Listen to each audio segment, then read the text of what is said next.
దైవజనుడు దావీదు మహారాజ్ చెబుతున్న మాట, యెహోవా కొరకు కనిపెట్టుకున్న వాళ్ళారా,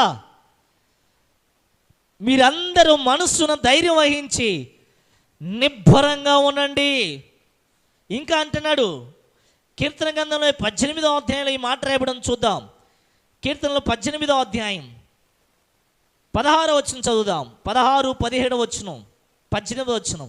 ఉన్నత స్థలము నుండి చెయ్యి చాపి ఆయన నన్ను పట్టుకొని మహా జలరాశుల నుండి తీసెను.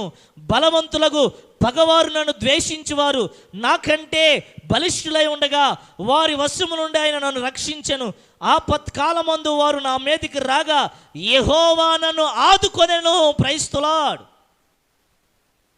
దైవజనుడు దావీదు మహారాజు అంటున్నాడు, ఉన్నత స్థలముల నుండి చెయ్యి చాపి నన్ను పట్టుకుని నా దేవుడు ఉన్నాడు నాతో. Praise the lord. ఆపత్కాలమందు నన్ను ఆదుకునే దేవుడు ఉన్నాడు. Praise the lord.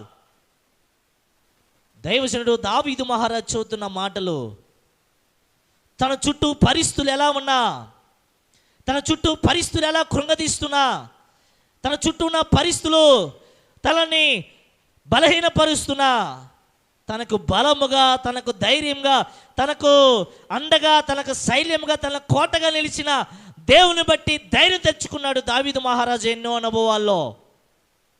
ప్రియమైన సహోదరి సహోదరుడా, ఒక్క మాట, నీ చుట్టూ ఉన్న పరిస్థితులు నిన్ను ఒంటరి చేస్తున్నాయా? నీ చుట్టూ ఉన్న మనుషులు నిన్ను ఒంటరిగా చేస్తున్నారా? భయపడొద్దు, ధైర్యం తెచ్చుకో, ఎందుకంటే దేవుడు నీకు తోడుగా ఉన్నాడు. Praise the lord. ఒకవేళ నీ చుట్టూ ఉన్న పరిస్థితులు ఎంతో కఠినంగా లేకపోతే నీ శత్రువులు ఎంతో బలము కలిగిన వారే ఉండవచ్చు కావచ్చు.